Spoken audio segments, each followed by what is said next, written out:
قرآن مجید نے ارشاد فرمایا الا بذکراللہ تطمئن القلوب، فرمایا خبردار ہو جاؤ، اللہ کے ذکر میں ہی دلوں کا اطمینان ہے، اللہ کے ذکر میں دلوں کا چین ہے۔ لوگ بہت سارا مال، بہت ساری دولت، بہت ساری عقل اور بہت سارا شعور ہونے کے باوجود بے سکون ہیں۔ جس چیز نے زمانے کو تکلیف میں مبتلا کر دیا ہے اور جو چیز ڈھونڈنے سے نہیں ملتی وہ اطمینان ہے، وہ قرار ہے۔ لوگ بھیک مانگتے ہیں، منت کرتے ہیں، دہائی دیتے ہیں کہ کہیں سے سکون کی دولت مل جائے، لیکن وہ میسر نہیں آ رہی۔ بڑے بڑے لوگ ہیں، اور میں عرض کر چکا ہوں کہ مالدار بھی ہیں اور عقل مند بھی ہیں، باشعور ہیں، پڑھے لکھے ہیں، پر قلبی سکون، راحت، اطمینان، چین انہیں میسر نہیں آ رہا۔ راتیں جاگ کر گزر جاتی ہیں، دن آزمائش میں بیت جاتا ہے۔ وہ کبھی اس کے لیے ٹھنڈے علاقوں کا سفر کرتے ہیں، کبھی دوستوں کی مجلسوں میں جا کر کے بیٹھتے ہیں، کبھی گھر سے دور اکیلے میں تنہائی میں وقت گزارنے کی کوشش کرتے ہیں، لیکن دولت سکون ناپید ہوتی ہے، میسر نہیں آتی۔ عرش کا رب فرماتا ہے کیوں تو بھٹکتا پھرتا ہے، کیوں دائیں بائیں جاتا ہے، چپ کر کے مسجد آ جا اور لوگوں سے بچ کے تنہائی میں میرا ذکر کر۔ اللہ ملے گا کیا؟ فرمایا اعلیٰ بذکر اللہ تطمئن القلوب، میں تیرے بے چین دل کو چین عطا کر دوں گا۔ وہ تیرا تڑپتا اور پھڑکتا ہوا مزاج، اسے میں سکون کی دولت دوں گا۔ یہ تجھے کہیں اور نہیں ملے گا، یہ میری یاد میں ملے گا۔ یہ چین، قرار، سکون تجھے یہیں میسر آئے گا۔ اطمینان قلبی زندگی کا حسن ہے بھائی، دولت سکون اصل ہے۔ بڑے ٹھنڈے کمرے میں کچھ لوگوں کو نیند نہیں آتی، اور داتا صاحب رحمۃ اللہ علیہ آپ جائیں تو دونوں سڑکوں کے بیچ جو فٹ پاتھ ہے نا، اس پہ بھی کچھ لوگ سوئے ہوتے ہیں۔ ادھر سے بھی گاڑیاں گزرتی ہیں، ادھر سے بھی گاڑیاں گزرتی ہیں، لیکن بس نیند ہے نا، اللہ کا فضل ہے، اس نے دے دی ہے، آنے والوں کو آ گئی ہے۔ اطمینان قلبی، میرا معاشرہ بے سکون ہے، بے قرار ہے۔ مجھے کچھ لوگ کہتے ہیں جی میں آج کل بڑا بور ہو رہا ہوں، تو میں کہتا ہوں یار ہمیں تو ٹائم ہی نہیں ملا آج تک بور ہونے کا، نہیں وقت ہی نہیں اتنا میسر آیا، کون سا ٹائم نکالے جس میں بندہ بور ہو؟ وہ تو ہے کہ انسان کچھ فارغ ہو، کہیں اس کے پاس گنجائش ہو تو بور بھی ہو لے۔ کیسے بور ہو لیتے ہو؟ یہ کیا ہوتا ہے بور ہونا؟ زندگی میں اتنا وقت ہی کہاں ہے کہ انسان بور ہوتا پھرے اور یہ تصور بناتا پھرے کہ میں بڑی آزمائش میں ہوں، تو میں بڑے بور ہو رہا ہوں، تو میں بڑی تکلیف میں ہوں۔ تو وقت بہت زیادہ ہے ہمارے پاس، لا یعنی کاموں میں ضائع بڑا ہوتا ہے، تو ہم بور ہوتے ہیں، پریشان ہوتے ہیں۔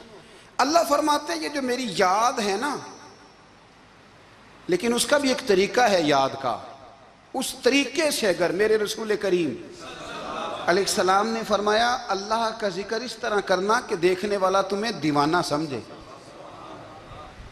لوگ سمجھیں کہ کوئی مجنون ہے، کوئی جنونی ہے، کوئی پاگل ہے۔ یہاں اللہ تعالیٰ معاف کرے، آپ ذکر کی مجلس چھیڑیں، آپ نعت شریف کی مجلس چھیڑیں تو بہت سارے لوگ پروفیسر بن جاتے ہیں، وہ ساری نہیں ہلاتے، ان کی زبان ہی حرکت میں نہیں آتی۔ حالانکہ رب کریم کا ذکر اس طرح کرو کہ دیکھنے والا تمہیں دیوانہ سمجھے، کہیں اور کھونے کی ضرورت ہی نہیں۔ میرے حبیب گویا ہمیں فرماتے ہیں تو رب کے ذکر میں اس طرح کھو جا کہ تجھے دنیا کا خیال ہی نہ رہے، تجھے پھر دنیا کی ہوش نہ رہے۔ لیکن اگر نماز میں بھی خیال غیر آئے، ذکر میں بھی توجہ کہیں اور ہو، زندگی میں وہ عجیب لمحہ تھا، وہ میرے ساتھ تھا اور میں تنہا تھا۔ اگر ماحول یہ ہو کہ آپ کہیں جسم کے ساتھ تو موجود ہوں، روح موجود نہ ہو، تو پھر لذت ذکر بھی میسر نہیں آتی، پھر کیف نہیں حاصل ہوتا۔ یاد رکھیں کہ اس طرح کھو کے رب کی یاد کہاں سے کیف آئے گا؟ الجھ ہی بڑا گئے ہیں، وہ مستی، وہ سرور، وہ کیف جو اللہ کے ذکر میں ہوتا تھا، جو کبھی مرشد کامل کے سامنے بیٹھ کر لوگ اللہ اللہ کرتے تھے تو لگتا یہ تھا کہ یہ یہاں ہیں ہی نہیں، یہ تو کہیں اور چلے گئے ہیں، یہاں موجود ہی نہیں۔ لیکن اب وہ موج نہیں، وہ شوق نہیں، وہ درد نہیں، وہ ذیل نہیں۔ اقبال تڑپ کے کہا کرتے تھے خیرت کی گتھیاں سلجھا چکا ہوں، یا رب مجھے صاحب جنوں کر دے، اللہ مہربانی فرما، وہ کیفیت دے، وہ سرور دے۔ زندگی میں اگر اطمینان چاہتے ہو تو کبھی کبھی سب کچھ بھول کے نا تو مست ہو جایا کرو رب کی یاد میں۔ کبھی کبھی چھوڑ دیں دنیا، چھوڑیں یار موبائل، کسی وقت کریں اس کو بند، چھوڑیں اس بات کا خیال کہ فلانے نے سلوٹ کیا ہے کہ نہیں کی، چھوڑیں۔ حضرت باجزید بستامی رحمت اللہ تعالیٰ علیہ فرماتے ہیں میں نے اعتکاف کبھی اپنی مسجد میں نہیں کیا، یہ کہ سارے ہی ہاتھ چومنے والے، سارے ہی پیار کرنے والے۔ فرماتے میں جب اعتکاف کرتا تھا تو میں بستام سے دور نکل جاتا تھا جہاں کوئی مجھے جاننے والا نہ ہو۔ اٹھ بلیا چلو تھے وسیے جتھے وس دینی سارے یننے، نہ کوئی ساڈی ذات پچھانے تے نہ کوئی سانو مننے، چل ادھر چلیں۔ اٹھ بلیا چلو تھے وسیے جتھے وس دینی سارے ہی اننے، نہ کوئی ساڈی ذات پچھانے تے نہ کوئی سانو۔ اتنا شوق ہے سلوٹ کرانے کا، اتنا شوق ہے تعارف کرانے کا، اتنا شوق ہے اپنا بتانے کا، تو یہ چیز غلبہ کر جاتی ہے، پھر نام رہ جاتا ہے، روح نہیں رہتی، پھر وجود رہ جاتا ہے، پھر باطن کی کیفیت نہیں رہتی۔ خدا را اپنے آپ کو بے چین نہ کرو، بے قرار نہ کرو، بے سکون نہ کرو، رب کی یاد میں آ جاؤ، درود و سلام میں آ جاؤ، نعت کے حسن میں آؤ، تلاوت کی دنیا میں آؤ، سجدوں کے نور میں آؤ، آؤ کبھی کھول کے دل مسجد کی صفائیاں کریں، آؤ نہ کبھی کوئی بوڑھا دادی نانی دادا ان کے پاس بیٹھ کے پیر دبا کے اللہ کو راضی کریں۔ یہ کیف والی جگہ ہیں، یہ سرور والی جگہ۔ اتنی بے چین ہماری زندگی ہے، بے قرار ہے، تڑپتے ہوئے لوگ، لڑتے ہوئے لوگ، ایسے لگتا ہے ابھی ایک دوسرے کا گریبان تھام لیں گے، بے قرار بے چین۔ کسی کو انتظار کا کہا جانا کہ 10-20 منٹ کسی کا انتظار کرو تو بعض لوگ مجھے ایسے لگتا ہے جیسے یہ ان کا کلیجہ پھٹ جائے گا، ڈاکٹر کے انتظار میں بیٹھے ہیں تو بڑے پریشان ہیں، کسی کو ملنے گئے ہیں کو آدھا گھنٹہ بیٹھنا پڑ گیا تو بڑی دقت میں ہیں۔ اپنے آپ کو سکون دیں۔ آپ یقین کریں بڑا مزہ آتا ہے کبھی کسی کا انتظار کرنا پڑے تو 2-4 تسبیح درود شریف پڑھی جاتی ہے، یعنی ذوق بن جاتا ہے کہ چلو اللہ نے موقع دیا ہے کوئی سرکار کو یاد کر لیں، تنہائی مل گئی۔ ہمارا مزاج جس سختی کا شکار ہے وہ سختی آہستہ آہستہ ہمیں زیادہ آزمائش میں ڈال گئی۔ تو میرے بھائی زندگی میں اطمینان حسن ہے، اور وہ سب سے زیادہ اللہ کی یاد میں ملتا ہے، وہ سب سے زیادہ رب کریم کے ذکر میں، سب سے زیادہ جو چاہتا ہے نا دل ٹھنڈا رہے، زبان میٹھی رہے، وہ مدینے والے محبوب پہ درود و سلام پڑھا کرے، وہ حضور پہ درود و سلام پڑھا کرے، زبان میٹھی رہے گی۔ میرا ذاتی تجربہ ہے کہ جو آدمی اپنے اخلاق سنوارنا چاہے وہ حضور پہ درود شریف پڑھے، جو اپنے اخلاق سنوارنا چاہے، طبیعت کو ٹھنڈا رکھنا چاہے وہ درود شریف پڑھے، اس کا دل سکون میں آئے گا۔ کچھ کام اور ہیں زندگی میں اطمینان کے لیے، ان کا ہونا بھی بڑا ضروری ہے۔ سب سے پہلے اگر آپ چاہتے ہیں نا زندگی میں سکون ہو تو حقیقتوں کا سامنا کرنا سیکھیں، آپ جو ہیں وہ رہنا سیکھیں، جو آپ نہیں ہیں وہ بننے کی کوشش نہ کریں۔ حقیقت کا سامنا کرو گے تو زندگی اطمینان میں آ جائے گی۔ ہم نے نا بہانے بنا لیے ہیں، ہیلے بنا لیے ہیں، جھوٹ کے سہارے اپنے آپ کو اونچا کر لیا۔ ایک آدمی سے کہا جاتا ہے تو رشوت نہ لے تو کہتا ہے میں غریبوں سے نہیں لیتا۔ تو میرا سوال یہ ہے کہ امیروں کا حساب لینے کی اللہ نے تیری ڈیوٹی لگائی ہے، تیرے ذمہ لگایا ہے کہ تو امیروں کا حساب کر، تمہیں کیا ضرورت پڑی ہے؟ ہم نا بہانہ کرتے ہیں، رشوت لینے والے کا الگ بہانہ ہے اور سفارش والے کا الگ بہانہ ہے۔ حقیقت کا سامنا کریں، حقیقت کا، جو میرے ذمہ داریاں ہیں وہ میں نے پوری کرنی، جو آپ کی ذمہ داریاں ہیں وہ آپ جان نہ چھڑائیں، حقیقت پسند بنیں۔ میرے رسول کریم پھر پڑھیے درود شریف صلی اللہ تعالی علیہ وسلم۔ حضور صلی اللہ علیہ وسلم نے فرمایا کہ میری بیٹی سیدہ فاطمہ الزہرا رضی اللہ تعالی عنہا صرف جنتی نہیں، جنتی عورتوں کی سردار ہے، لیکن حضور نے یہ بھی فرمایا کہ فاطمہ یہ خیال رکھنا اگر اللہ نے حساب پوچھا تو حساب تم نے خود دینا ہے. نہیں، حقیقت کی طرف توجہ کرائی حضور نے. وہ صرف جنتی نہیں، جنتی عورتوں کی سردار ہیں، پر حقیقت کی جانب توجہ. میں حقیقت یہ ہے کہ اگر مالک نے حساب پوچھا تو اس کی تیاری بھی کرنی ہے. دیکھیں نا، ہمیں کچھ یقین نہیں، اللہ معاف کرے کہ ہمارا حساب کیسا ہوگا، لیکن کتنے آزاد ہیں. یعنی بڑی دلیری سے بندے کہتے ہیں فجر نہیں پڑھتا جی، 3 پڑھتا ہوں جی، عشاء رہ جاتی ہے جی، کپڑے صاف، بڑی دلیری سے. اور سیدہ فاطمہ الزہرا نے ساری رات مصلی باز رکھا ہے، حالانکہ انہیں یقین تھا کہ رب مجھے بغیر حساب کتاب جنت دے گا. حقیقت کا سامنا کریں.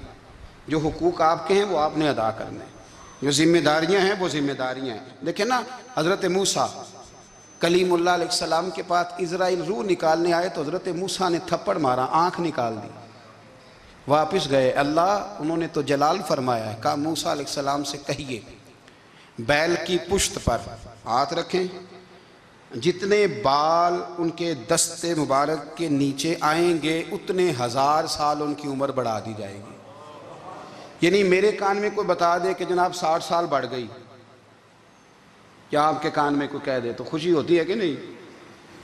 لیکن یہ حقیقت پسندی نہیں، اس لیے کہ 60 بھی گزر جائیں گے، 70 بھی، یہ حقیقت نہیں. حضرت موسیٰ کلیم، چلے میں مثال دیتا ہوں، سمجھ لے 10 بال، حالانکہ بہت زیادہ آتے ہوں گے، 10 بال اگر حضرت موسیٰ کے ہاتھ کے نیچے آئے تو 10,000 سال تو عمر بڑھ گئی نا. 10 یعنی 10 سال نہیں، 10 نہیں، 10 بہت زیادہ تھی نا. تو حضرت موسیٰ کلیم اللہ علیہ السلام سے آ کے عرض کیا گیا حضور بیل کی پشت پر ہاتھ رکھیں، جتنے آپ کے ہاتھ کے نیچے بال آئیں گے اتنے 1000 سال عمر بڑھ جائے گی. تو حضرت موسیٰ نے حقیقت پسندی والی بات کی، فرمایا پھر کیا ہوگا؟ 10,000 سال کے بعد پھر کیا ہوگا؟ کہا حضور جانا تو پھر بھی ہے. فرمایا پھر ابھی چلتے ہیں. اگر جانا ہے نا، جانا ہے تو پھر، اگر جانا ہے تو پھر ابھی. اور سجنوں اگر نماز پڑھنی ہے تو ابھی کیوں نہیں؟ اگر داڑھی رکھنی ہے تو پھر رمضان کا انتظار کیوں کریں؟ ابھی کیوں نہیں؟ اگر سچ بولنا ہے تو پھر، اگر رزق حلال کھانا ہے تو پھر انتظار کا ہے. حقیقت ہوتی ہے، بہانہ ہوتا ہے. حقیقت چھپ نہیں سکتی بناوٹ کے اصولوں سے، کیونکہ خوشبو آ نہیں سکتی کبھی کاغذ کے پھولوں سے. یہ بات یاد رکھیں. اگر جانا ہے تو حضرت کلیم فرمانے لگے پھر 10,000 سال کے بعد بھی جانا ہے تو آج بھی. ہمیں بے قراری زندگی میں اس لیے کہ ہم حقیقت پسند نہیں، ہم بہانوں میں، ہم ہواؤں میں جیتے ہیں، ہواؤں میں، خیالات میں زندگی گزارتے ہیں. بڑا ٹائم پڑا ہے، مثلاً کتنا میرے رسول کریم صلی اللہ تعالیٰ علیہ وآلہ وسلم نے ایک دن صحابہ سے فرمایا تمہیں حیا نہیں آتی؟ حضور کیا ہوا؟ فرمایا وہ والے مکان بناتے ہو جن میں تم رہ نہیں سکتے، وہ والا مال جمع کرتے ہو جو کھا نہیں سکتے، حیا نہیں آتی؟ عرض کی حضور حکم کریں. تو محبوب فرمانے لگے جوتے کا ایک تسمہ بند کرتا ہوں تو سوچتا ہوں دوسرا بند کرنے سے پہلے موت آ جائے گی. ایک سانس اندر جاتی ہے تو دوسرا آنے سے پہلے میں یاد کرتا ہوں کہ مجھے دنیا سے جانا ہے. تمہیں حیا نہیں آتی؟ وہ مکان بناتے ہو جن میں رہ ہی نہیں سکتے، وہ مال جمع کرتے ہو جو کھا. حقیقت پسند نہیں بھائی. ہم بہت سارے لوگ ہیں بڑی باتیں سناتے ہیں، بڑی، میں کہتا ہوں اصل میں نا زیادہ باتیں سنا کے نا بیچارہ اپنے آپ کو مطمئن کرنا چاہتا ہے. اصل بات یہ ہے کہ اندر سے نا ہلا ہوا ہے، کچھ بھی نہیں، بڑا زیادہ ہنستا ہے اور مجھے لگتا ہے کہ کوئی گہرا زخم چھپا رہا ہے.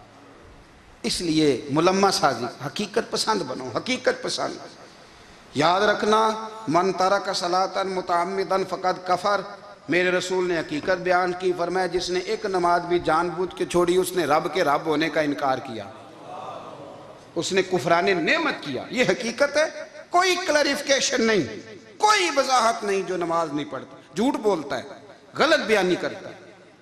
جو شخص رزق حرام کما کے کہتا ہے کہ اس کے بغیر گزارا نہیں چلتا، وہ جھوٹ بولتا ہے. اس لیے کہ رب فرماتا ہے جب تجھے پیدا کیا ہے تو تیرا رزق میرے ذمہ ہے. اللہ فرماتا ہے کہ لا یکلف اللہ نفسا الا وسعہا، میں کسی پر وہ بوجھ نہیں ڈالتا جو اٹھا نہ سکے. نماز فرض کیا اس کا مطلب ہے ہم پڑھنے کے قابل ہیں. اس نے ہمارے ذمہ داریاں لگائی ہیں تو مطلب یہ ہے کہ ہم ذمہ داریاں ادا کرنے کے قابل ہیں، ورنہ وہ کہتا ہے میں وہ بوجھ ڈالتا ہی نہیں جو تجھ سے اٹھایا نہ جائے۔ اگر چاہتے ہو کہ زندگی میں اطمینان ملے تو خدا را حقیقت پسندوں والی زندگی گزارو۔ یہ فضاؤں میں زندہ رہنا، ہواؤں میں، اللہ بڑا معاف کرنے والا ہے، اللہ بڑا کریم ہے، معاف کر دے گا، تو بھئی یہ بات صحابہ کو بھی پتا تھی، یہ اہل بیت کو بھی خبر تھی، تو وہ تو ایک ایک بات کا لحاظ کرتے تھے۔ یہ غوث اعظم کو بھی پتا تھی، یہ ان کے والد کو بھی پتا تھی، جنہوں نے کسی کا ایک سیب کھا لیا تھا تو 12 سال اس کے گھر میں نوکری کرتے رہے، انہیں نہیں پتا تھا اللہ بڑا کریم ہے، معاف کر دے گا، ایک سیب ہی ہے نا۔ تو حقیقت پسندی آپ کو سکون دے گی، اور اگر آپ نے اپنے آپ کو غیر مطمئن کیا ہوا ہے، بات کچھ اور ہے، اور آپ نے اپنے آپ کو ڈال کسی اور طرف لیا ہے، تو پھر آپ کو سکون مل سکتا؟ سکون حقیقت پسندی میں، اصل میں سکون ہوتا ہے، اداکاری میں سکون نہیں ہوتا۔ تیسری بات سنیں، اگر آپ چاہتے ہیں زندگی میں مطمئن رہیں تو دنیا داروں سے امیدیں توڑ دیں، اللہ اور اس کے رسول سے امید وابستہ کریں، اولیاء اللہ سے امیدیں وابستہ کریں، صحابہ اور اہل بیت سے امیدیں، اللہ اور اللہ والوں سے امیدیں، دنیا داروں سے امیدیں۔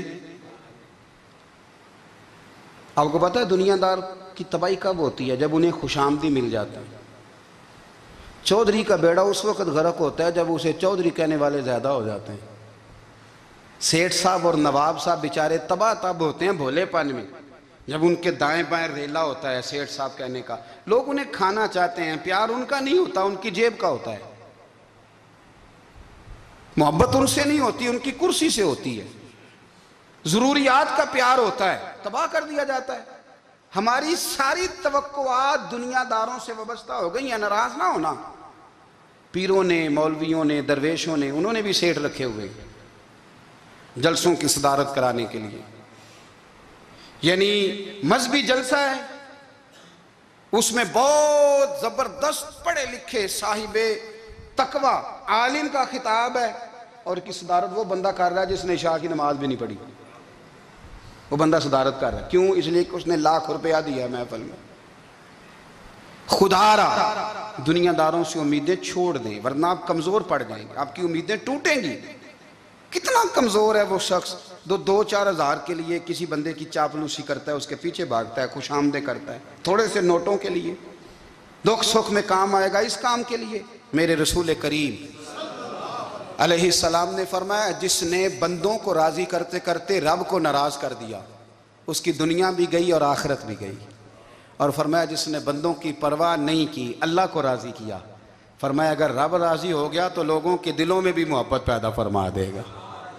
کیا ضرورت ہے خوش آمد کرنا دنیا داروں کی، سیٹوں کی، نوابوں کی، چاپلو۔ اور میں آپ کو ایک بات بتاؤں، ہوتا پتہ کیا ہے؟ یہ جو حب جا اور حب با ہوتی ہے نا، اس سے پیٹ نہیں بھرتا۔ آپ کو اگر خوش آمد کرنی ہے تو پھر آپ کو ساری زندگی کرنی ہے۔ پھر ان کو بھی پتہ ہوتا ہے کہ تعلق کس بنیاد پر ہے، اس میں کبھی بھی خلوص پیدا نہیں ہوتا، آپ بے چین رہتے ہیں، بے قرار رہتے ہیں، آپ کو تکلیف رہتی ہے ہمیشہ۔ کبھی بھی دنیا داروں سے امیدیں وابستہ نہ کریں۔ ایک بات سنیں بڑی شاندار، امام غزالی نے لکھی ہے۔ امام غزالی فرماتے ہیں کہ ہارون الرشید نہ حج کر کے واپس آیا بغداد میں، تو کونے میں حضرت بہلول دانا بیٹھے تھے، رش بہت تھا، مجمع بڑا تھا، حضرت بہلول دانا بھی سڑک کے کنارے بیٹھے تھے، تو سپاہی کہنے لگے یہاں سے اٹھ جاؤ، فرمانے لگے ہارون الرشید کی زمین نہیں، زمین میرے رب کی ہے، میں کیوں اٹھوں؟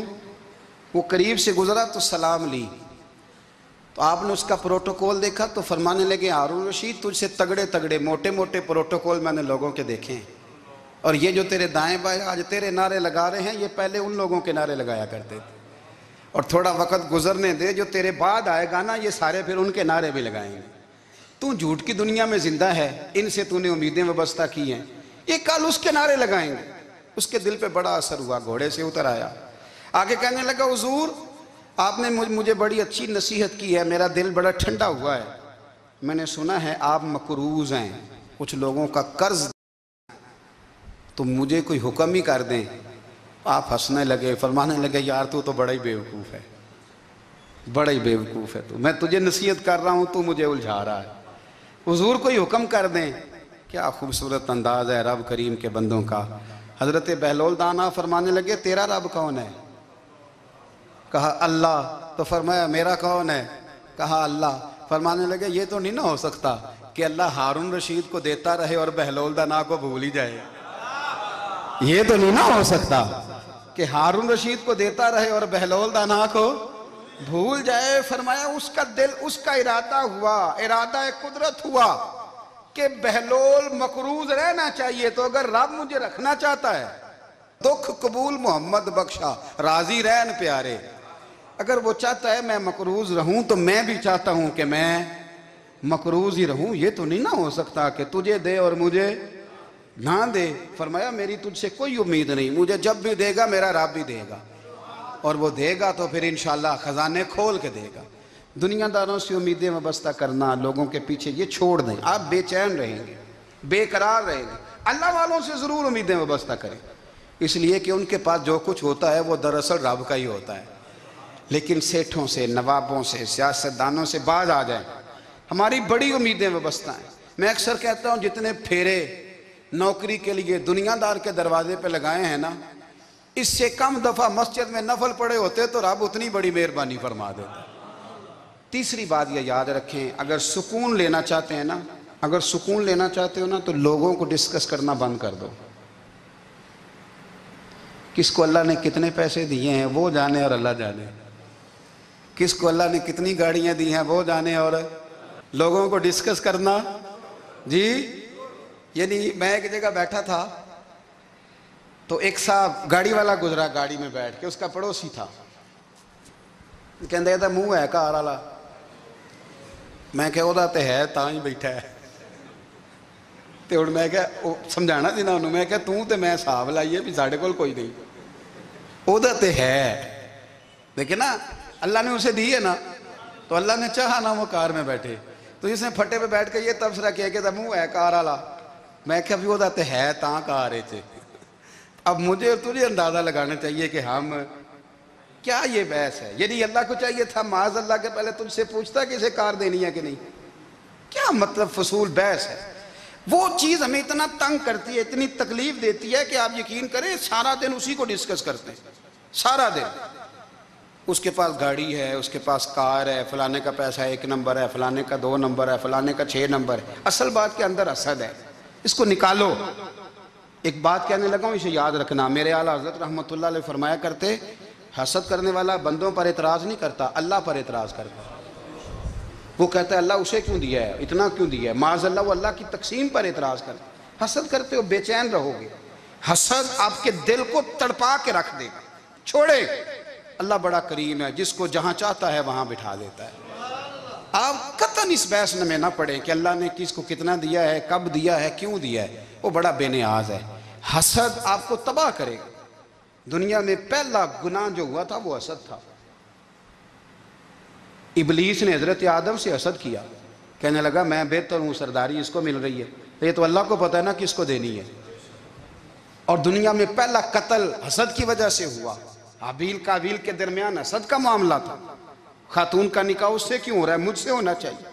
حسد تباہی کرتا۔ آپ یقین کریں، یعنی دکاندار کے سامنے دوسری دکان پڑتی ہے اور پریشان ہو جاتا ہے، وہ کہتا ہے میرا کیا بنے گا، لا حول ولا قوت الا باللہ العلی العظیم، یعنی تیرا کا خیال ہے کہ تیرے حصے کی روٹی وہ کھا جائے گا، اتنا چھوٹا دل، یعنی تیرا موقف یہ ہے کہ تیرے حصے کا نصیب اس تک چلا جائے گا، یہ تیری خواہش ہے۔ ایک دوسرے کی کمزوریاں بیان کرنا، اس کا تو مال ہی ناقص ہے جی، اس کے تو پاس ہی کچھ نہیں، یہ تو کمزور لوگوں کا طریقہ ہے۔ میرے رسول کریم علیہ السلام گزر رہے تھے، پت جھڑ کا موسم تھا، خزاں کا موسم تھا، درختوں کے پتے جھڑ رہے تھے، صحابہ کو ساتھ لے کے حضور گزرے اور ایک درخت کی ٹہنی کو پکڑ کے حضور نے ہلایا۔ صحابہ فرماتے ہیں کہ چھم چھم اس کے پتے گرے، زمین پر ڈھیر لگ گیا۔ حضور نے فرمایا دیکھا تم نے کیا ہوا؟ حضور ہاں۔ فرمایا کتنی تیزی سے پتے جھڑے ہیں، صرف تنا رہ گیا ہے اور خالی ٹہنیاں رہ گئی ہیں، کوئی حسن بچا ہے؟ حضور نہیں۔ تو نبی کریم فرمانے لگے جو حسد کرتا ہے نا، اس کی نیکیاں بھی اسی طرح جھڑ جاتی ہیں۔ اسی طرح اور ایک جگہ حضور فرمانے لگے جس طرح راکھ لکڑی کو آگ کھا جاتی ہے، جس طرح لکڑی کو آگ، جب آگ کھا جائے تو پھر لکڑی کو لکڑی نہیں کہا جاتا، راکھ کہا جاتا ہے، کوئلہ کہا جاتا ہے، اس کی اصل باقی یعنی اسے کھائی جاتی ہے۔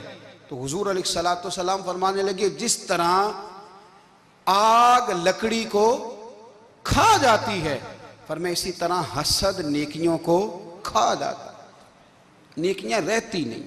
حسد کرنے والے کے پاس نیکیاں یعنی ان کی اصل شکل موجود، کبھی بھی حسد نہیں کریں۔